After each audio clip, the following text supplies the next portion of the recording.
हिंद जय महाराष्ट्र विद्यार्थी मित्रांनो, तुम्हा सर्वांचे आपल्या BSPK स्वराज्य अकॅडमी या यूट्यूब चॅनलमध्ये पुन्हा एकदा मनापासून स्वागत। या व्हिडिओमध्ये आपण पाहत आहोत Maharashtra municipal taxation and administration service म्हणजेच महाराष्ट्र महानगरपालिका कर आकारणी आणि प्रशासन म्हणजे थोडक्यात कर निर्धारणचा पेपर आणि जो की झालेला आहे 2023 मध्ये। पहा इथे डेट आहे 25/10/2023 ला झालेला हा पेपर आहे। तर मागच्या व्हिडिओमध्ये आपण याच पेपरमधील मराठी या विषयांचे जे 15 प्रश्न आलेले होते त्या संपूर्ण प्रश्नांचे व्यवस्थित विश्लेषण आपण मागच्या व्हिडिओमध्ये पाहिलेले आहे। तर या व्हिडिओमध्ये आपण सामान्य ज्ञानचे जे 15 प्रश्न आलेले आहेत तर त्या सर्व 15 प्रश्नांचं संपूर्ण विश्लेषण आपण या व्हिडिओमध्ये पाहणार आहोत। तर व्हिडिओ नक्की शेवटपर्यंत पहा, कारण प्रत्येक प्रश्नाचं आणि त्या प्रश्नामधील जे 4 पर्याय दिलेले असतात त्या चारही पर्यायांचं विश्लेषण आपण या व्हिडिओमध्ये केलेलं आहे। पुढे तुम्ही कर निर्धारणचा पेपर देणार असाल तर नक्कीच हा व्हिडिओ बघून घ्या, कारण यामध्ये पाहता सामान्य ज्ञानमध्ये जे 15 प्रश्न विचारले आहेत तर ते 15 प्रश्नांची काठिण्य पातळी काय आहे, कोणत्या विषयामधून ते प्रश्न घेतलेले आहेत, या सर्व प्रश्नांची उत्तरे तुम्हाला या व्हिडिओमधून मिळणार आहेत। चला तर मग जास्त वेळ न घालवता आपण प्रश्नांना सुरुवात करूया।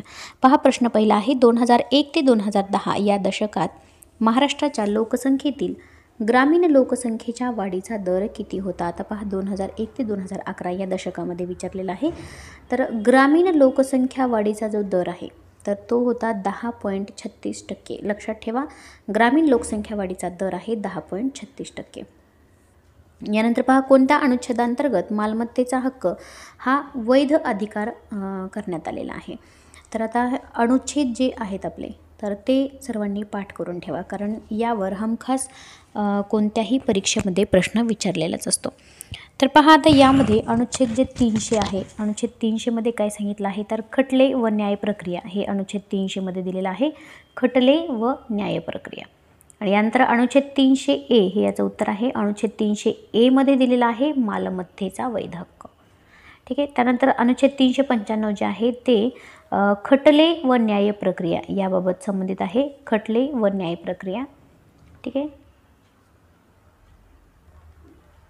तर पहा अनुच्छेद 300 मध्ये जे आहे ते खटले व न्याय प्रक्रिया आहे आणि 395 जे आहे तर यामध्ये भारतीय संविधानाचं निरसन कशा पद्धतीने केलं आहे तर याबद्दलच्या तरतुदी अनुच्छेद 395 मध्ये देण्यात आलेले आहेत। ठीक आहे, चला पहा पुढे प्रश्न क्रमांक 3। तळागाळापर्यंत लोकशाही रुजवण्यासाठी पंचायत राज संस्थेला कोणत्या दुरुस्ती अधिनियमाच्या माध्यमातून सनदशीर रूप देण्यात आलेलं आहे। आता पहा पंचायत राजचा जेव्हा तुम्ही अभ्यास करतात त्यावेळी 3 घटना दुरुस्त्या अतिशय महत्त्वाच्या आहेत। 75वी घटना दुरुस्ती, 74वी घटना दुरुस्ती आणि 73वी 73, 74, 75 या 3 घटना दुरुस्त्या अत्यंत महत्त्वाच्या आहेत। तर या तुम्ही तोंडपाठ करूनच ठेवा। पहा आपण या 3ही घटना दुरुस्तीविषयी सुरुवातीला माहिती पाहूया। पहा आता 73वी घटना दुरुस्ती काय सांगते, पंचायत राज संस्थांना घटनात्मक दर्जा व संरक्षण देण्यात आले आणि यासाठी पंचायती अशा शीर्षकाचा 9वा भाग भारतीय घटनेमध्ये समाविष्ट करण्यात आला। पहा 73व्या घटना दुरुस्तीने काय केलेलं आहे तर पंचायती अशा शीर्षकाचा भाग 9 हा यामध्ये समाविष्ट करण्यात आलेला आहे आणि त्यामध्ये 29 कार्यकारी विषय असलेल्या 11व्या परिशिष्टाचा घटनेत समाविष्ट करण्यात आला, म्हणजेच भाग 9 आणि परिशिष्ट 11। ठीक आहे, 73व्या घटना दुरुस्तीने आणि काय शीर्षक आहे पंचायत। आता पहा 74व्या घटना दुरुस्तीने काय केलेलं आहे की नागरी स्थानिक संस्थांना घटनात्मक दर्जाने संरक्षण देण्यात आलं। कशाला, नागरी स्थानिक संस्थांना, आणि यासाठी नगरपालिका अशा शीर्षकाचा भाग 9A। ठीक आहे, या घटना दुरुस्ती घटना करण्यात आलेल्या आहेत आणि त्यासाठी नगरपालिकांसाठी किती विषय आहेत तर 18 कार्यकारी विषय आहेत। यामध्ये किती विषय होते 29 73व्या घटना दुरुस्तीनुसार आणि 74व्या 18 विषय देण्यात आलेले आहेत आणि यामध्ये परिशिष्ट 12चाही घटनेत समाविष्ट करण्यात आलेला आहे। इथे पहा 9A आणि परिशिष्ट किती 12। आता पहा 75वी घटना दुरुस्तीने काय केलेलं आहे, मालक भाडेकरू यांचे अधिकार, मालकी हित तसेच भाडे याचे नियमन नियंत्रण, भाडे कराराबद्दल मुद्दे या संदर्भातील विवादांच्या निवाड्यासाठी भाडे न्यायाधिकरणाच्या स्थापनेची तरतूद 75व्या घटना दुरुस्तीने करण्यात आलेली आहे। तर यामध्ये पहा 73वी आणि 74वी घटना दुरुस्ती ही अत्यंत महत्त्वाची घटना दुरुस्ती होती। चला प्रश्नाकडे जाऊया आपण। पंचायत राज संस्थेला कोणत्या दुरुस्तीने केलेला आहे? पहा, आता पंचायत राजला कोणत्या आहे? तर 73वी संविधानिक घटना दुरुस्ती. ठीक आहे. पुढे पहा, महाराष्ट्रातील खालीलपैकी कोणत्या प्रदेशात भिल्ल, वारली, गोंड, कोरकू जमातीचे वसतिस्थान आहे? आता पहा, या ज्या जमाती आहेत तर या पश्चिम घाटाजवळच्या सर्व जमाती आहेत, त्यामुळे याचं उत्तर आहे पश्चिम घाट आणि सातपुडा पर्वतरांग. आता यामध्ये पहा, जर डीपमध्ये पाहायला गेलं तर सेलबारी पर्वतरांग जी आहे तर ही सेलबारी पर्वतरांग ही नाशिक जिल्ह्यामध्ये येते. कोणत्या जिल्ह्यात आहे? तर नाशिक जिल्ह्यामध्ये ही सेलबारी पर्वतरांग आहे. तर नाशिक आणि धुळे जिल्ह्याची जी नैसर्गिक सीमा आहे ती या सेलबारी पर्वतरांगेने जोडली जाते. त्यानंतर माळशेज पर्वतरांग जी आहे, जसं की आपण ओळखतो माळशेज घाट नगर आणि नाशिकच्या दरम्यान, तर ही पर्वतरांग नगर आणि नाशिकमध्ये आहे. त्यानंतर सातमाळा जी आहे, सातमाळा तर आपल्याला माहितीच आहे, नाशिक जिल्ह्यामध्ये मुख्यतः ही सातमाळा पर्वतरांग येते. ठीक आहे. चला पुढे पहा, प्रश्न क्रमांक 5. खालीलपैकी कोणी 2023-24 आर्थिक वर्षासाठी महाराष्ट्र राज्याचा अर्थसंकल्प सादर केला आहे? आता पहा, अर्थसंकल्प कोण सादर करतं? तर अर्थमंत्री सादर करतात, बरोबर. मग 2023-24 या वर्षासाठी महाराष्ट्राचे अर्थमंत्री आहेत माननीय देवेंद्र फडणवीस, आणि त्यांनीच 2023-24च्या आर्थिक वर्षासाठी महाराष्ट्राचा अर्थसंकल्प सादर केला आहे. आणि हा अर्थसंकल्प कधी सादर केलेला आहे? 9 मार्च 2023ला अर्थसंकल्प सादर केलेला आहे. ठीक आहे. चला पुढे बघूया आपण. प्रश्न क्रमांक 6. गोपीनाथ मुंडे शेतकरी अपघात सुरक्षा सानुग्रह अनुदान योजनेनुसार अपघातग्रस्त कुटुंबियांना विमा योजनेऐवजी किती रक्कम दिली जाते? तर पहा, आता ही जी सानुग्रह अनुदान योजना आहे या अंतर्गत 2 लाख रुपये अनुदान दिलं जातं, विमा रक्कम दिली जाते. आता पहा, यामध्ये 1 लाखाचा देखील उल्लेख आहे, तर ती कधी दिली जाते आणि 2 लाख कधी दिले जातं? 2 लाख कधी दिले जातात? तर त्या शेतकऱ्याच्या अपघातामध्ये 2 अवयव निकामी झाले असतील आणि कायमस्वरूपी अपंगत्व आलं असेल तर 2 लाख रुपये देतात, आणि 1 अवयव निकामी झाला असेल आणि कायमस्वरूपी अपंगत्व आलं असेल तर 1 लाख रुपये अनुदान दिले जाते. ठीक आहे. पहा, 2 लाख कधी दिलं जातं आणि 1 लाख कधी दिले जातं. ठीक आहे. चला पुढे पहा, प्रश्न क्रमांक 7. इथे पहा, याची माहिती पण दिलेली आहे. अपघातात 2 अवयव निकामी होऊन शेतकऱ्याला कायमस्वरूपी अपंगत्व आलं असेल तर 2 लाख रुपये, आणि 1 अवयव निकामी झाला असेल तर 1 लाख रुपये. ठीक आहे. पहा, कोणती योजना आहे? अपघात सुरक्षा सानुग्रह अनुदान योजना. यानंतर पहा, भारत हा उत्तर गोलार्धातील उपोष्ण कटिबंधीय उच्च दाबाच्या पट्ट्यातून निर्माण होणाऱ्या ईशान्येकडील वाऱ्यांच्या प्रदेशात वसला आहे. हे वारे दक्षिणेकडे वाहतात आणि डॅशमुळे उजवीकडे विक्षेपित होतात. आता पहा, जेव्हा कॅरिओलिसचा प्रवाह येतो त्यामुळं हे वारे डावीकडे जात असतानाच उजवीकडे विक्षेपित होतात, हे लक्षात ठेवा. कॅरिओलिसचा प्रवाह. आता पहा, हे भूगोलातला प्रश्न विचारलेला आहे. पहा, या अगोदर राज्यघटनेतला देखील एक प्रश्न होता. आता हा भूगोलातला प्रश्न आहे. पहा, राज्यघटनेवर जास्त भर दिलेला आहे. पहा, इथे पण राज्यघटनेचाच प्रश्न परत आलेला आहे. संसदेचे कोणत्याही सभागृहाला अभिनिमंत्रित करण्याचा आणि सत्र समाप्ती करण्याचा किंवा लोकसभा विसर्जित करण्याचा अधिकार कोणाला आहे? आता पहा, सभागृहाला अभिनिमंत्रित करणे, सत्र समाप्ती करणे, विसर्जित करणे हा सर्व अधिकार हा राष्ट्रपतींना असतो. राष्ट्रपती काय करतात? लोकसभा विसर्जित करायचं असेल तर पंतप्रधानाच्या सल्ल्याने राष्ट्रपती लोकसभा विसर्जित करू शकतात, आणि हे कोणत्या कलमात सांगितलेलं आहे? तर अनुच्छेद 85 मध्ये सांगितल्यानुसार राष्ट्रपती लोकसभा विसर्जित करतात. कुणाच्या सल्ल्याने? तर पंतप्रधानांच्या सल्ल्याने. ठीक आहे. येते लक्षात. यानंतर पहा पुढचा प्रश्न, प्रश्न क्रमांक 9. इसवी सन पूर्व 230च्या सुमारास महाराष्ट्र कोणत्या राजघराण्याच्या अधिपत्याखाली आला, ज्याने महाराष्ट्रावर 400 वर्ष राज्य केलं? आता पहा, इसवी सन पूर्व 230चं सुमार, तर सातवाहन जे घराणं होतं ते इसवी सन पूर्व 230 ते इसवी सन 230 या कालखंडामध्ये सातवाहन घराणे होते, आणि हे दख्खन पठारावर राज्य करत होतं. आता चालुक्य घराणे, वाकाटक घराणे आणि राष्ट्रकूट घराणे यांचं देखील आपण कालखंड बघूया. चालुक्य घराणे जे आहे तर ते आहे इसवी सन 543 ते इसवी सन 753 या कालखंडामध्ये चालुक्य घराणे होते.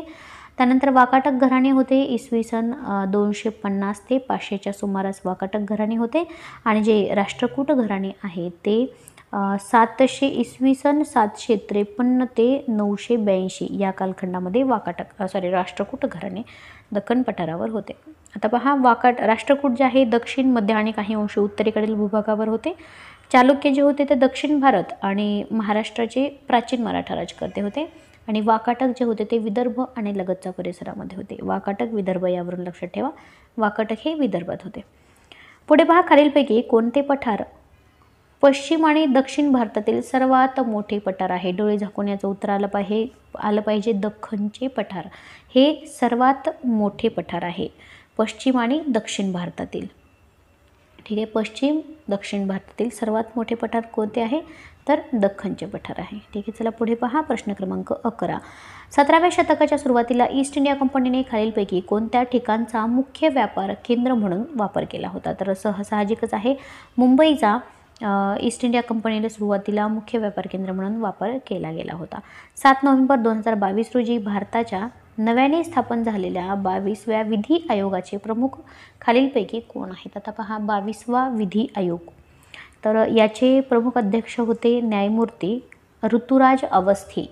आता हे ऋतुराज अवस्थी जे आहेत ते कोण होते आणि हा जो विधी आयोग आहे हा कधी स्थापन झाला आणि त्याचा कार्यकाल काय आहे हे आपण याबद्दल थोडक्यात माहिती घेऊया. आता पहा, ऋतुराज अवस्थी हे कर्नाटक उच्च न्यायालयाचे मुख्य न्यायाधीश होते. कधीपर्यंत होते? तर जुलै 2022 पर्यंत हे कर्नाटकच्या उच्च न्यायालयाचे मुख्य न्यायाधीश होते. ठीक आहे, लक्षात ठेवा, कर्नाटक उच्च न्यायालयाचे मुख्य न्यायाधीश होते. आता विधी आयोग 22वा जो विधी आयोग आहे तर याचा काय कार्यकाल आहे? तर याचा कार्यकाल होता सुरुवातीला 24 फेब्रुवारी 2020ला याची स्थापना झाली होती. तर 2020 पासून ते 20 फेब्रुवारी 2023 पर्यंतच याचा कार्यकाल होता. परंतु हा कार्यकाल आता वाढवण्यात आलेला आहे आणि वाढवून तो केलेला आहे की ते पहा 31 ऑगस्ट 2024 पर्यंत याचा कार्यकाल वाढवण्यात आला आहे. कोणाचा? विधी आयोगाचा. 22वा विधी आयोगाचा कार्यकाल जून 2024 पर्यंत 31 ऑगस्ट 2024 पर्यंत वाढवलेला आहे. परंतु तो आधी किती होता? तर 20 फेब्रुवारी 2023 पर्यंतच होता. तर पहा, याचे मुख्य अध्यक्ष कोण आहेत? पहा, ऋतुराज अवस्थी जे कर्नाटक उच्च न्यायालयाचे मुख्य न्यायाधीश होते. येथे सर्वांच्या लक्षात. चला पुढचा प्रश्न घेऊया, प्रश्न क्रमांक 13. आपण फास्ट का घेतोय? कारण आपल्याला बऱ्याच प्रश्नपत्रिका अजून पाहायच्या आहेत आणि प्रश्नपत्रिका आपण कधी अभ्यास करतो? तर आपल्या परीक्षा ज्यावेळी जवळ येते त्यावेळी आपण मागील प्रश्नपत्रिकांचा अनुभव घेत असतो. त्यामुळे विद्यार्थ्यांना साहजिकच वेळ कमी असतो, त्यामुळे आपण जास्त वेळ न घालवता फास्ट आपण ह्या प्रश्नपत्रिका घेत असतो. चला पुढे पहा, प्रश्न क्रमांक 13. केरळमध्ये संशोधकांना सापडलेल्या एका नवीन भूमिगत मांजर माशाच्या म्हणजे सबटेरियन कॅटफिश प्रजातीचं नाव काय आहे? आता ही जी सबटेरियन कॅटफिश आहे तिचं नाव लक्षात ठेवा, होराग्लेनिस पोपुली. आता ही सामान्य ज्ञान म्हणजे जनरल नॉलेजचा प्रश्न या ठिकाणी विचारलेला आहे. होराग्लेनिस पोपुली असं या कॅटफिश प्रजातीचं नाव आहे. ठीक आहे, आणि ही कुठे सापडली होती? तर केरळमध्ये संशोधन करत असताना सापडलेली आहे. यानंतर पहा, जैवविविधता परिषद 2009च्या म्हणजेच कॉन्व्हेन्शन ऑन बायोलॉजिकल डायव्हर्सिटी 2009 4थ्या राष्ट्रीय अहवालानुसार सस्तन प्राण्यांच्या प्रजातींच्या समृद्धीच्या बाबतीत भारताचा कितवा क्रमांक आहे?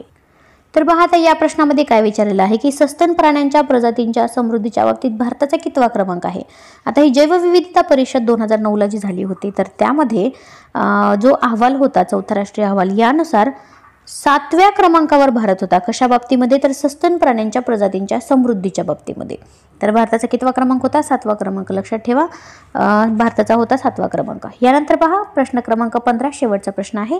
दक्षिण अमेरिकेमधील विस्तीर्ण जंगलातील निर्वनीकरण रोखण्यासाठी युनायटेड किंगडम हे ब्राझीलच्या अमेझॉन फंडाला किती रकमेची देणगी देणार आहे? जनरल नॉलेजचा प्रश्न आहे, GSचा प्रश्न, जनरल नॉलेज. आता पहा, यावर देखील 3 ते 4 प्रश्न या पेपरमध्ये विचारले आहेत. त्यानंतर जी पॉलिटी आहे आपलं राज्यघटना त्यावर 3 ते 4 प्रश्न आहेत. भूगोलातला देखील एक प्रश्न विचारला आहे. आता पहा, यामध्ये 100 दशलक्ष डॉलर रक्कम देणार आहे. कोण देणार आहे? युनायटेड किंगडम ब्राझीलच्या ॲमेझॉन फंडाला ही रक्कम देणार आहे. 100 दशलक्ष डॉलर एवढी रक्कम देणार आहे. पहा, हे झालेले आहेत आपले 15 प्रश्न.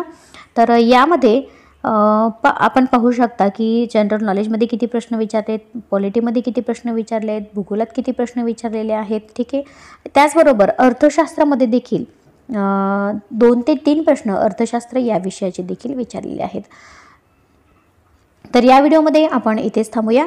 पुढील व्हिडिओमध्ये आपण याच पेपरमध्ये आलेले आणखीन गणित बुद्धिमत्ता आणि इंग्रजी या विषयाचे देखील 15 प्रश्न विचारले होते. तर त्या प्रश्नांबद्दल आपण पुढील व्हिडिओमध्ये माहिती पाहणार आहोत.